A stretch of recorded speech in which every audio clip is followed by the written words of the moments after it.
drums, and I played rhythm guitar. Hi, I'm Alan, lead guitar. My name is Zach Kerr. I joined Oceans in 2012. I play bass. Hi, my name's Austin Mulaney, and I play drums. I'm James McAllister, vocalist of Oceans and Atrophy.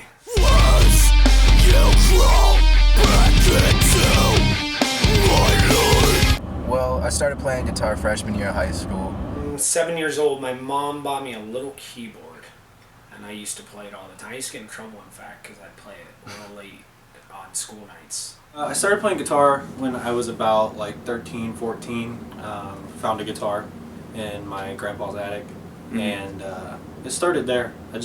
I loved it, and you know what I mean. It caught on with me somehow.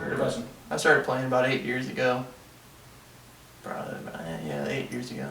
I started playing music when I was around 12 or 13. My dad would play the drums down in the basement, and I would always like to watch him. And then just one day I went behind the kit and picked up the drums and started playing the drums. Growing up, my mom, which it's now called the Dusty Armadillo, but it used to be called the Ballroom, she managed it. And I saw bands like Toby Keith there, Brooks and Dunn, and I was like 4 years old. So I grew up in it. My grandfather was in the Alabama University Opera. So it's kind of just ran in my family. Just always been something that's I've been attracted to. It's been there for me when nothing else has. Listening to music, really, I mean, I loved Led Zeppelin and AC/DC, stuff like that. And I just wanted to be like them. I wanted to play guitar solos. I would sit in my room and I'd listen to Zeppelin CDs and ad-lib to them. That's how I learned a solo. I would just sit there and just ad-lib to them. Well, I mean, really, it was just the desire to like learn new songs and like bands. I mean, I listened to Kiss and AC/DC and all that classic rock stuff. You know what I mean? That everybody plays when they first start. And I just, it was just a constant want to get better. You know what I mean? Once you learn that first riff, you're like, hey, maybe I can actually do this. You just keep getting better and better, and that's where it was. And Alan actually helped me out a lot with that too, because we got together, and it was always not so much like I want to be better than you type sort of thing, but it was always got to be good. You know what I mean? Like he learns this, I got to learn that. You know what I mean? It's always just staying on par. You know what I mean? It's a challenge to myself more than anything.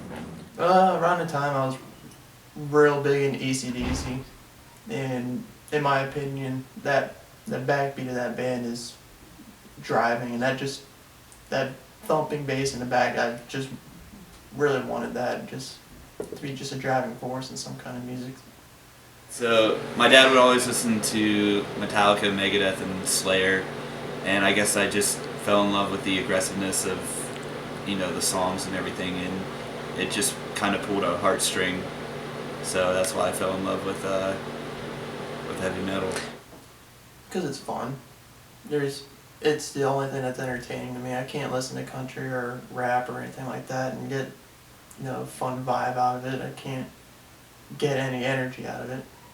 I've always loved metal. Like I said, even back to the Sabbath and all that old stuff. Iron Maiden is like my favorite band of all time. So that stuff on guitar was so much fun to play. It was a challenge at the same time as being really fun. So that's why I kept going with the metal, and it evolved from there. Metal spoke more to me than country. Country's about drinking, and and this time when I gotten into metal, I wasn't really drinking, smoking pot and stuff, but I wasn't really drinking. So metal music spoke to my teen angst way more than what country music did. Well, definitely Jimmy Page. He is my number one. After that, I'd say I really like David Gilmour from Pink Floyd. Marty Friedman from Megadeth. He influenced me a lot. After that, it's kind of a mashup. There's a lot of people that I like. I like Dave Mustaine a lot from Megadeth. He was great. Kirk Hammett's a good guitarist. He uses too much wah, but he's solid. That's 5.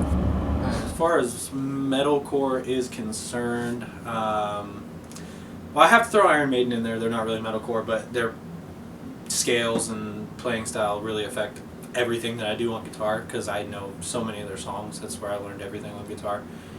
I would say in the metalcore, Devil Wears Prada definitely. Asking Alexandria, definitely. It's hard to think of 5. All That Remains was a huge one back then. And then also Avenged Sevenfold too. A lot of that was all, you know what I mean? It was bridging the gap between, okay, we like Iron Maiden or you like Asking Alexandria. What can you get in the middle? And you got, Avenged Sevenfold and All That Remains, kind of, sort of. John Bonham from Led Zeppelin.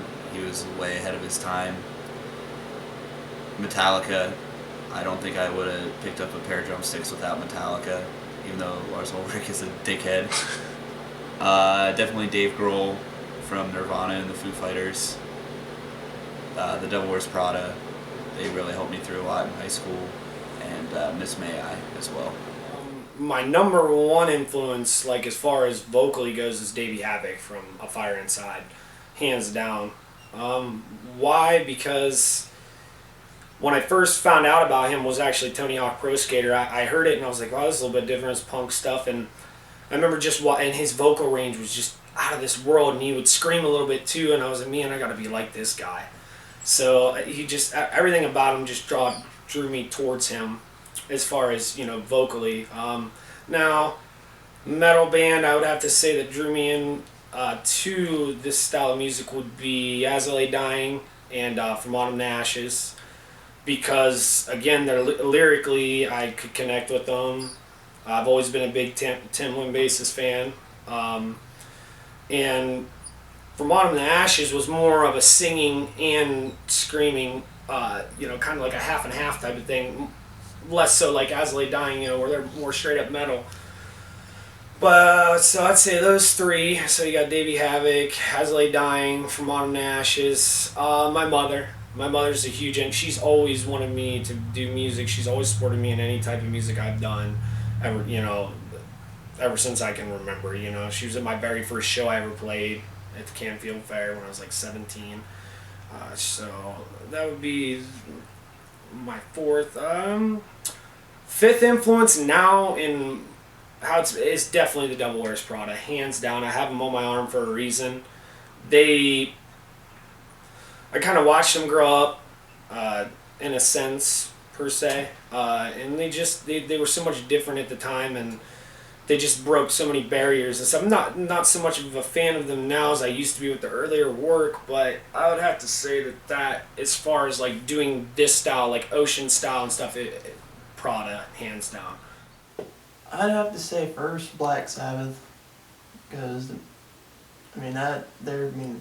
started heavy metal in my opinion, and two, Geezer Butler, he was an amazing bassist. He had a driving rhythm going, but he also had fun with it. He played what he wanted to, which is why I try to base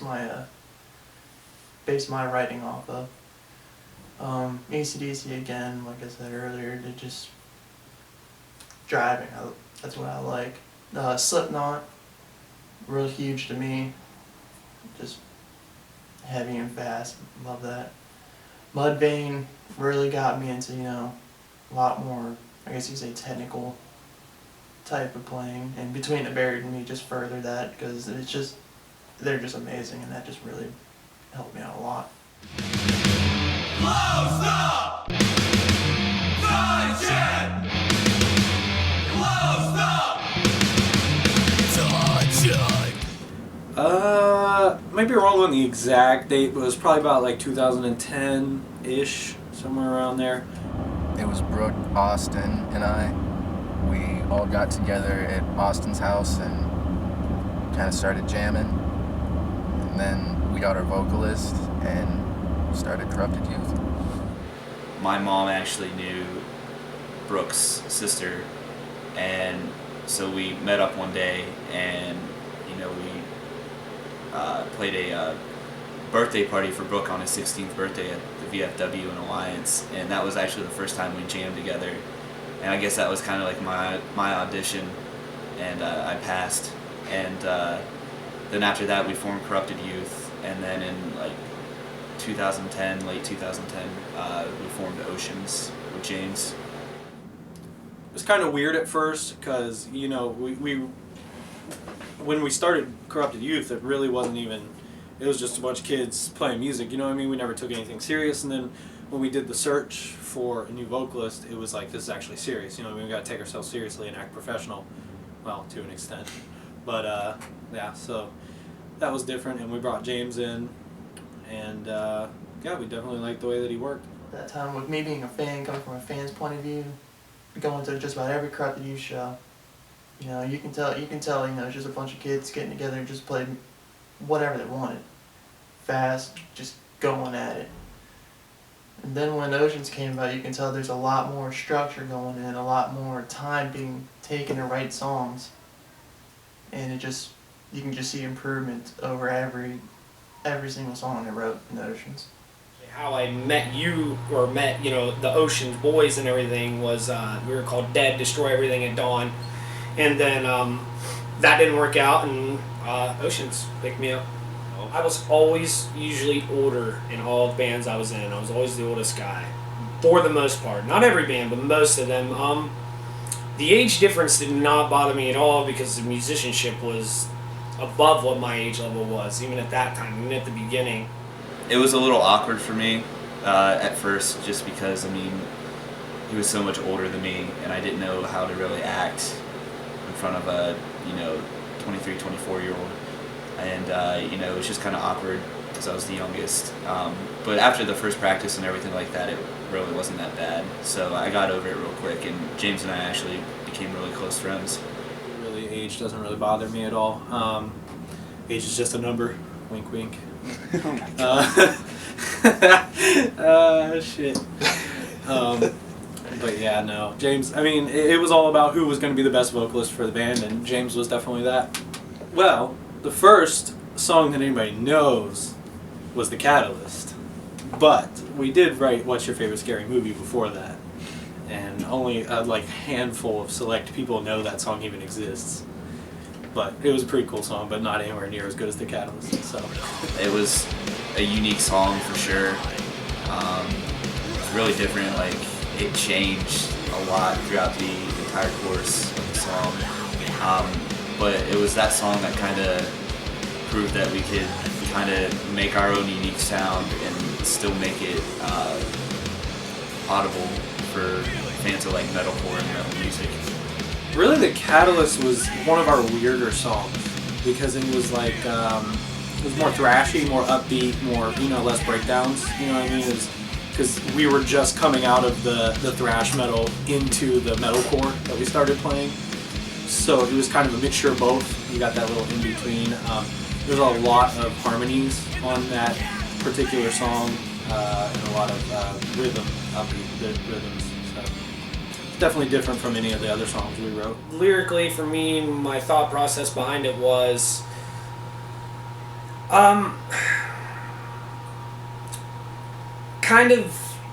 it was kind of about being falsely accused of something in a way, or being falsely held down by something that, you know, that you didn't do or don't even have a part of, but it's held you back and hinders your life. So you're kind of, you know, at the beginning of the song, you know, it talks about, you know, closing the dungeon on the person, but at the end of the, you know, at the end of the song it says set fire, you know, to the cells, meaning the prison cells or your mind cells, whatever cells, because you're breaking out of that. So it's an evolving song. You know, you start out in the pits and you kind of rise at the end of it. I just wanted it to be fun on the guitar, honestly, and it was. I had a lot of fun playing that song. We did a video for it in Austin's Woods.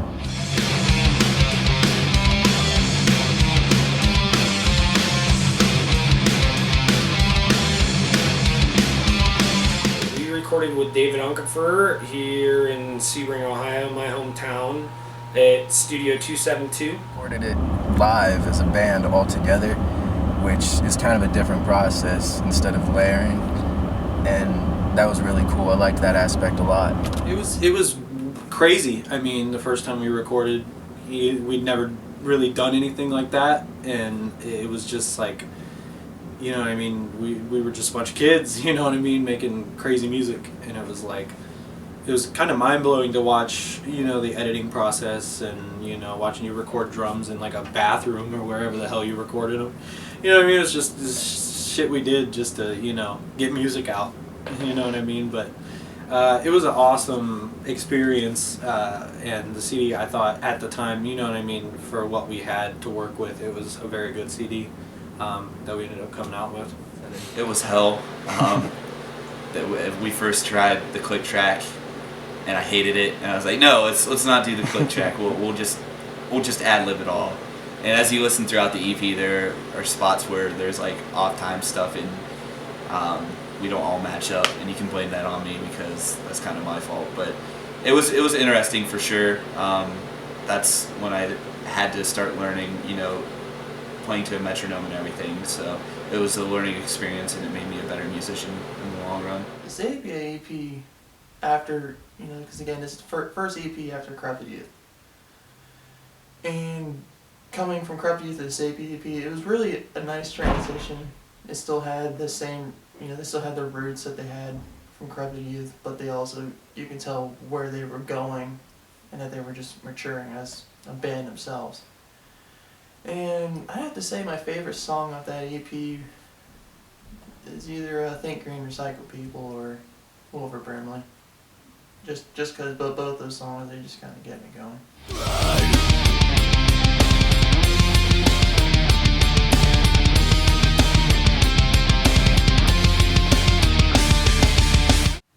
The Oceans Apart, when it came out, in my opinion, from a fan point of view, was the biggest EP to come out in this local area ever. Every song on it was very well written. Everything was just real tight. It just had a real nice vibe to it. It was a lot more professional.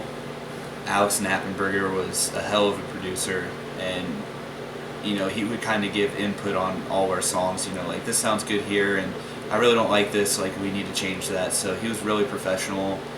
And the software he was using to record us, and just the recording process in general was great. And I actually used a metronome this time, which was a lot better than the Sapia EP, so solid. It was actually a first professional, you know what I mean? Like the first one, I mean, Sepia was, professional to an extent, but we weren't doing metronomes. We weren't,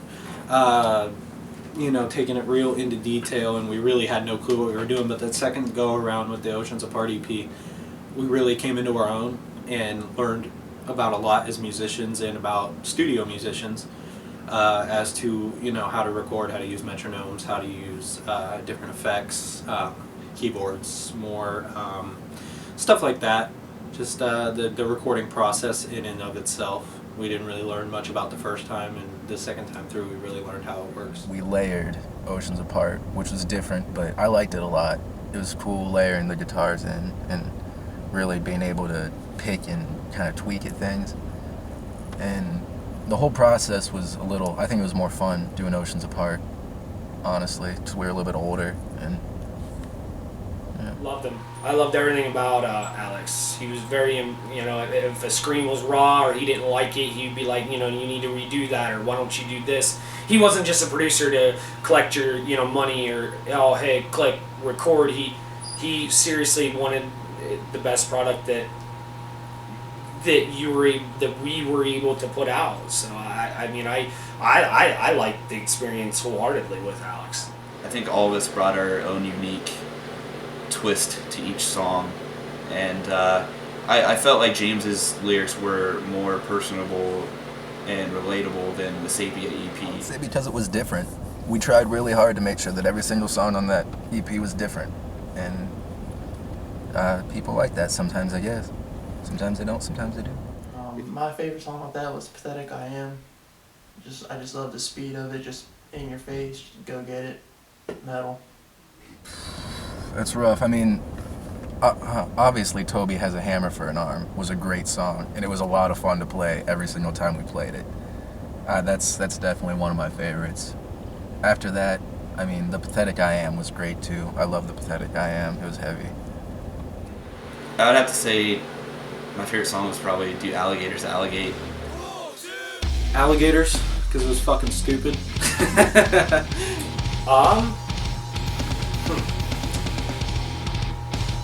Do Alligators Alligate.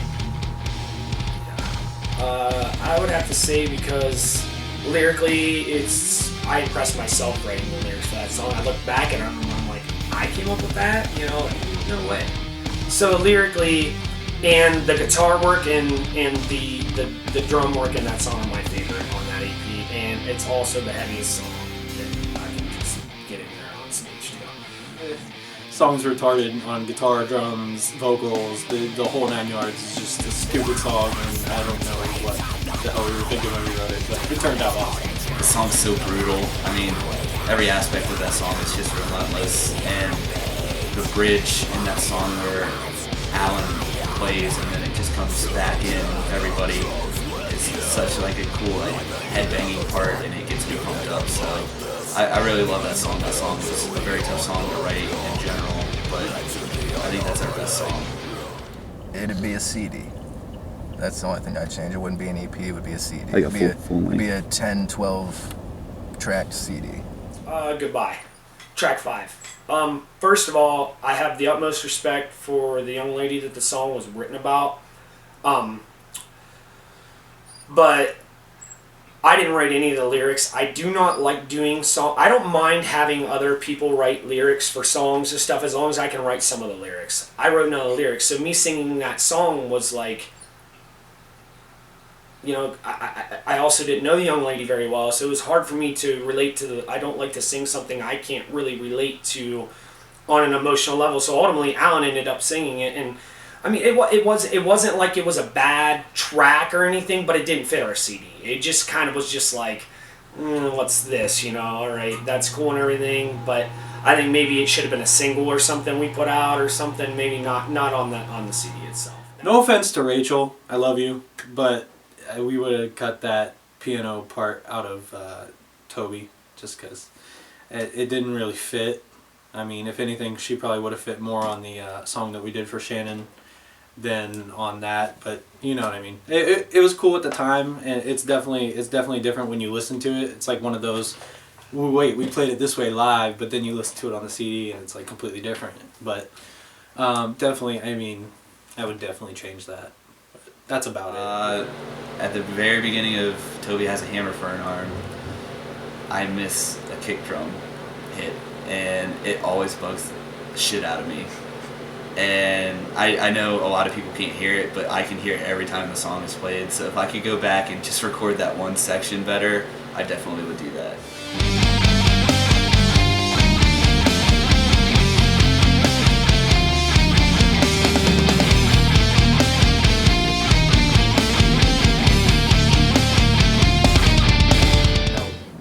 No, it makes me feel old as shit, actually.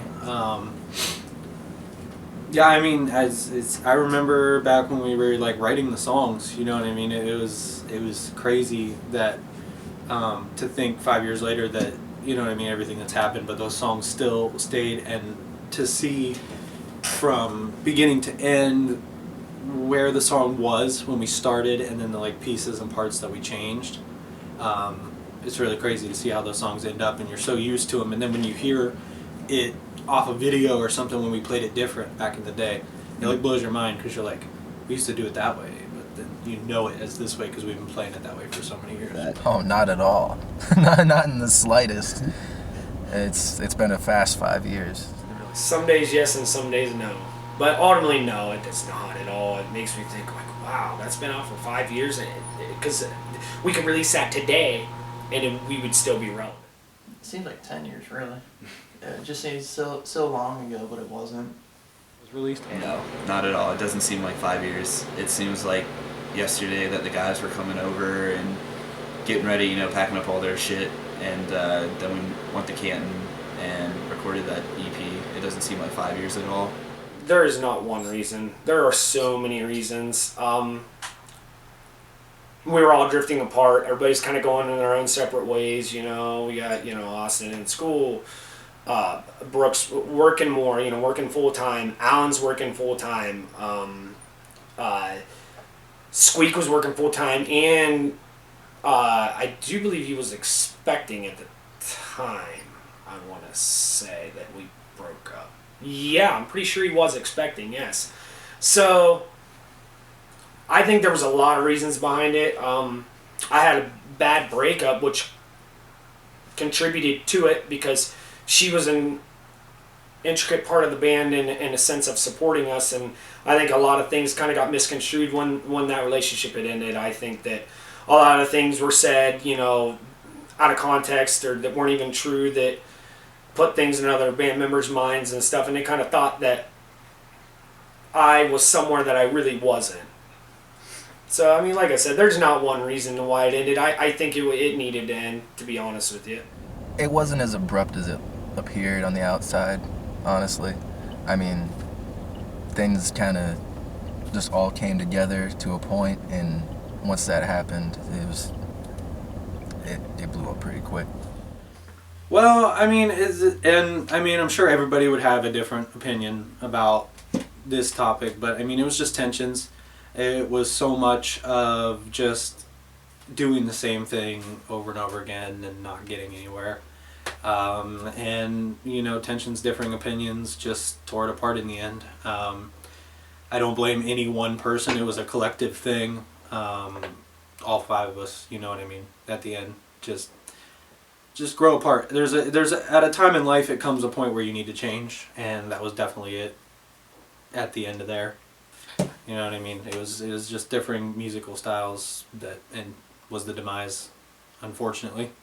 Because I feel, if we would have been able to get along, maybe work out something different, it could have gone a lot farther than it did, but that's the way it goes. A lot of it was disinterest, not the same love for the music anymore. I mean, there's people out there that try to go out and put on a fake face and do what they don't want to do, and a lot of people can tell that. And being in a band, if you go out and try to put on a fake face and do something for a show, a lot of people are going to notice it, and it's not cool. You got to go out there loving what you do and give them everything you've got for it. Mm-hmm. You can't just go out and half-ass it. There was a lot going on. That there just wasn't one thing. A lot of issues between each person, and our interests kind of went separate ways. I mean, I started college and I moved up to Akron, and James was having some relationship trouble, and Alan and Brooke were doing their own thing too, and Brandon and Squeak, and I mean, everybody had their own separate lives. But I mean, what can you do about that? You can't really do anything. People grow apart, and that's what happened with all five of us. No, I can't say I do at all. I can't say that I do regret, because all good things must come to an end. I mean, nothing lasts forever. So, I mean, at least we ended it before we were beating a dead horse. At least we were in it before we had 10 people coming to our shows. So, I don't regret it being broken up at all. It gave me more time to focus on my life too. Get me focus on me and not anything else. No. I mean, I miss being in a band, but... No, not really. There's certain parts that, going back, I would have did differently. Some things I would have said, because I was one of the more quiet ones in the band, never really spoke up about anything. Maybe would have said something here or there, but for the most part, no. It all happens for a reason. I don't regret anything. I mean, things happen for a reason. If it was going to come to an end, it was going to come to an end. And yeah, the way it came to an end, I wasn't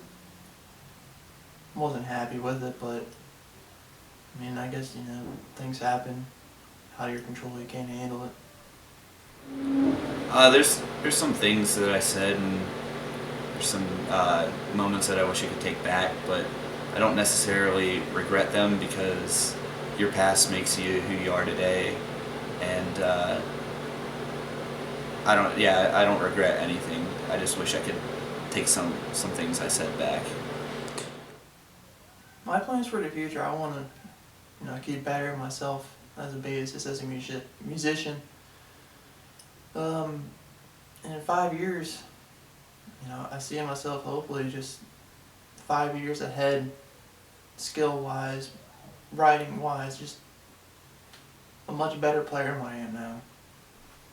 Well, I'm a real estate entrepreneur right now, and I just want to grind my butt off all this year, work as much as I can, save up as much money as I can. And then I want to travel. At the end of this year, I want to take a month or so off and just travel America and see everything that I can, decide where I want to live. And so in 5 years, I guess I see myself somewhere other than Ohio. Well, currently, we're writing with Fires of Vermilion. I'm I wouldn't say the songwriter, because it's a collective effort, but a lot of the main riffs and stuff come from, just actually sitting right here, just playing around on the guitar. But I don't know. I really, I'm looking into more, I don't want to say getting away from the hardcore, the breakdowns and all that stuff, but more towards a more melodic side. More chords, guitars, maybe even clean guitars, like that kind of stuff. Different works. You know what I mean? More appealing. You know what I mean, to the breakdowns. At this point in time, we're in 2016. You know what I mean? It's starting to get old. We've spent the last 7 years playing breakdowns, and it's like. You know what I mean? So, I mean, there's still breakdowns, don't get me wrong. It's still going to be heavy, but, you got to spice it up somehow. So, we're going to a lot of chords. In 5 years, I don't know. I really am hoping to do more with the studio here. Record more musicians, whether that be rap, acoustic, even bands, anything like that. But definitely music. Music's my life, and it will be probably until I die. So, or until my fingers don't work anymore. But we'll see which comes first. Well, I'm a sous chef currently, which has ultimately been my passion since I went to culinary school in high school, vocational program. I dropped out ultimately to regionally tour with a band, which wasn't a mistake. A lot of people would think that's a mistake, but it wasn't at all. I'm doing a little bit of hip hop. I'm starting to do some spoken poetry, acoustic stuff. There's bands out there like Me Without You, La Dispute, Hotel Books, September Stories that are like that. Starting to do stuff like that because there's a big market for it right now, and there's really nobody doing it. And I do a little bit of hip hop here and there, trying to build my promotional company again. And now for the next 5 years, ultimately, what I'm doing now actually is building my credit up, because what I ultimately want to do is get a business loan and open my own venue, my own bar / pizza shop venue. It's always been a dream of mine, and that's pretty much, that's my 5-year goal. Musically, I plan on going on tour with my other band, Keys and Corridors, this summer. Hopefully getting a new drum set as well, which will be nice because my drum set is ancient. And I graduate college in May, and I have no idea what I'm going to do with my life, but I guess I'll find something. When you look around, I'll even be somewhere and I'll still see an Ocean shirt. And that means a lot to me because, when I was in school, I went to Marlington, but then I started going to Alliance. And I went to Alliance and I saw people I never knew before wearing Ocean shirts. And that meant something to me because it's like, I don't even know you personally, because most of the people who liked our band, were our friends. But then you see those random people, wearing the shirts, and you're like, this is something more than just your friends coming to see your band. You know what I mean? And that always moved me. Really, I think the legacy of Oceans of Atrophy really has written itself. You know what I mean? It was what it was, and people are going to remember it always for that. Good memories. I hope they all had a lot of fun. Good memories. You talk to people now about Oceans, and a lot of it's just like, yeah, this one show, this happened in a pit, or we had so much fun here, and just remember this, remember that. That's all I want. People remember us. Honesty and friendship. I felt like every time we went on stage, it wasn't like we were bullshitting the crowd or putting up a front to kind of gain popularity. Like, it was just 5 friends who went up on stage and gave it 110% every single show. And the music kind of reflects that. I mean, we put hours and hours into the music and into the stage show, and I just want people to you know remember good times with us, and that we were always honest with them, and we did it for the fans basically. Anybody can do it. I mean, we were just a bunch of podunk kids, and we played with some of the biggest bands still to this day in the scene. You know, I won't go into names or nothing, but I mean, we played with some of the bands that are packing arenas now. You know, and I mean, if somebody from a tiny ass town like Sebring, Ohio, you know, population under 5,000 people, can do something like that, anybody can. And I think that that's lost a lot in the local music scene, is trying to reach out to a lot of the younger kids and stuff to get them into the scene. So I think what it would be was staying true to our roots. You know, we never ever thought for a second that we were better than anybody. So yeah, I would say ultimately that the legacy I'd want to leave was, you know, those are some badass dudes. Those are some cool dudes. They stayed true to their roots, and they tore down a lot of stages. That would be the legacy I'd want to leave.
Father, I have sinned.